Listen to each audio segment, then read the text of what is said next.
বরগুনা সদর উপজেলার গৌরীছানা নওয়াব সলিমুল্লাহ মাধ্যমিক বিদ্যালয় একটি আবেগের নাম। এটা শুধুমাত্র একটি বিদ্যালয় নয়, এখানে রয়েছে হাজারো ইতিহাস এবং ঐতিহ্য। 1948 সালে ঢাকা বিশ্ববিদ্যালয়ের জমিদাতা স্যার নওয়াব সলিমুল্লাহ এই বিদ্যালয়টি প্রতিষ্ঠা করেছিলেন।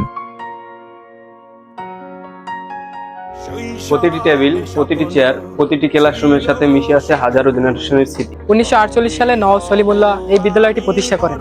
তার নাম অনুসারে এই বিদ্যালয়ের নাম রাখা হয় গৌরীছানা নওয়াব সলিমুল্লাহ মাধ্যমিক বিদ্যালয়। আমরা হলাম এই বিদ্যালয়ের অতীত, তাই রয়ে গেছে হাজারো স্মৃতি, সুন্দর মুহূর্তগুলো, যা হয়তো কখনোই ভুলতে পারবো না। আমাদের সময়ে এই স্কুলের প্রধান শিক্ষক ছিলেন জনাব মোহাম্মদ নাজমুল ফারুক স্যার।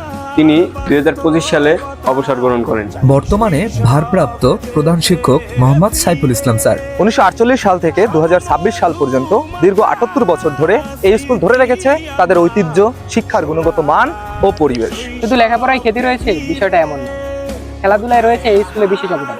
এই স্কুল থেকে হাজারো শিক্ষার্থী এখন দেশের সর্বস্তরের চাকরিজীবী রয়েছে। আবার যদি ফিরে পেতাম সেই চেনা ক্লাসরুম, তবে এবার চোখের কোণে যন্ত্রণা, কোনো বিরহ বা ঘুম। আমরা এই স্কুলে যখন পাঠদান করেছি তখন এই স্কুলে অনেক স্মৃতি জমে আছে আমাদের মধ্যে। স্মৃতি স্মরণে আছে স্কুলের প্রত্যেকটা স্যার ম্যাডামের কথা। অনেক স্যার ম্যাডাম বিদায় নিয়েছে, আমরাও বিদায় নিয়েছি।